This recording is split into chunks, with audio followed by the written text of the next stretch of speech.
हरिओम, राधे कृष्णा। बाबा सोमेश्वर की पवित्र नगरी हरिओम कुटीर अरेराज धाम की ओर से आप सभी का सादर अभिनंदन है।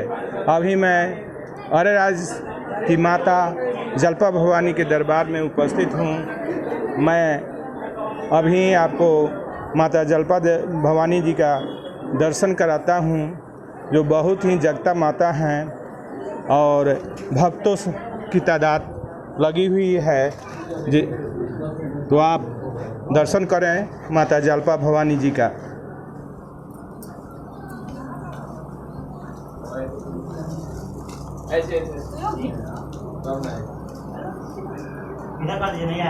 अभी नहीं आया। अच्छा, और क्या कीजिए, आप लीजिए इधर से आगे कर माइक के पूरे जनता पर ऊपर एक नाम मंदिर है साफ हो जी। हां तो गेट बंद कर दो। एक मिनट मना कर दो को लगा जहां जैसी हो जाए आगे चल लाइट आ जाए। भक्तों के द्वारा पूजन किया जा रहा है माता जलपा भवानी के दरबार में। जो भव्य दरबार सजा हुआ है और बाहर से भक्त यहाँ पर आते हैं, आराम से बैठते हैं और दरबार की महत्ता है। अभी मैं संस्कृत महाविद्यालय के संस्कृत विद्यालय के प्राचार्य जी से बात कराता हूँ। प्राचार्य जी, आप यहाँ पर कितने दिनों से पूजा याचन कर रहे हैं? ये बहुत मंदिर तो बहुत पुराना प्राचीन मंदिर है, बहुत प्राचीन मंदिर है। लगभग ये सब मैंने इसका जो निर्माण है, लगभग मैंने उसके जो ईंट का प्रयोग किया गया है, लगता है कि वो बहुत कालीन समय का जो स्थिति है, लंबा चौड़ा है और पूजा तो बहुत पहले से हो रही है। तो क्या खासियत है यहाँ का जलपा भवानी दरबार का? हाँ, तो ये खासियत क्या है कि इतने लोग यहाँ पर आते हैं, दूर दूर से लोग आ रहे हैं? तो इसकी प्रसिद्धि है, सिद्धि है। यहाँ पर मंत्र का जो ऐसी लोग मनोवत जो मानता है लोग, उसका मतलब कि जो मन में कोई अपनी कामना लेकर के आता है वो पूर्ण होता है। सबसे बड़ी खासियत तो यही है कि जो भी कोई अपना माने कोई मनोकामना लेकर के आता है वो पूर्ण होता है। जो भी भक्त बाबा सोमेश्वर नाथ के दरबार में आते हैं, हाँ, वो जरूर यहाँ पर आने की चेष्टा करते हैं। चेष्टा करते हैं आप, बिल्कुल।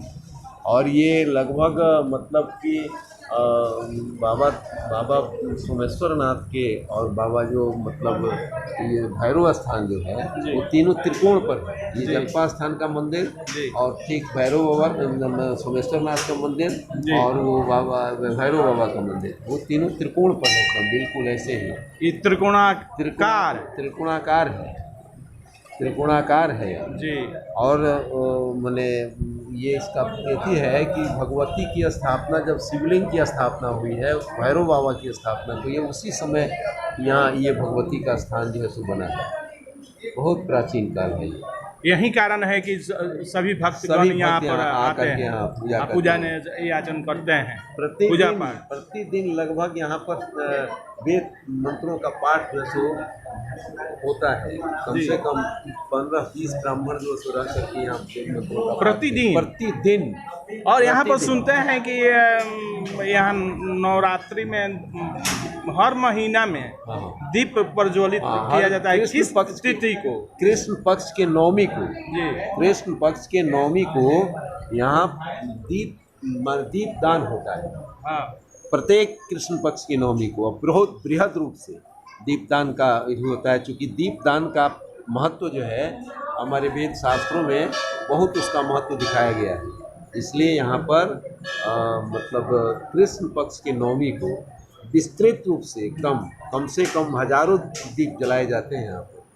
और वो भी बिल्कुल एकदम मिट्टी का दीप, मिट्टी का दीप, तिल का तेल के साथ मिट्टी का दीप जलाया जाता है जी।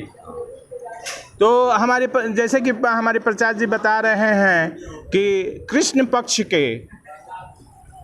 कृष्ण पक्ष के किस तिथि को, नौमी नौमी तिथि को हर महीना यहाँ पर दीप प्रज्वलित किया जाता है। और हमारे करीब जो हैं अभी इस माता जी के दरबार के पुजारी जी हैं। पंडित जी आपका क्या नाम हुआ? सुरेंद्र मिश्रा। पंडित जी पूजा पाठ चल रहा है अच्छा हाँ, से? बहुत बहुत सुंदर चल रहा है। बहुत चारों ओर से भक्त आ रहे हैं। सभी भक्तों को मनोकामना पूर्ण करने वाली भगवती जलपा माई पूर्ण रूप से मनोकामना पूर्ण करती है। आज नवरात्र के सप्तमी उपरांत अष्टमी तिथि है।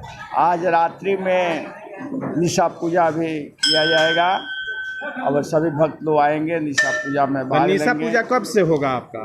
होगा 12:15 से। बहुत सारे भक्त लोग हाँ, आते हैं। बहुत सारे भक्त आते हैं। और कल सुबह से 8 बजे से हवन की प्रक्रिया किया जाएगा। यही कार्यक्रम है। हाँ। हरि ओम, हर हर महादेव।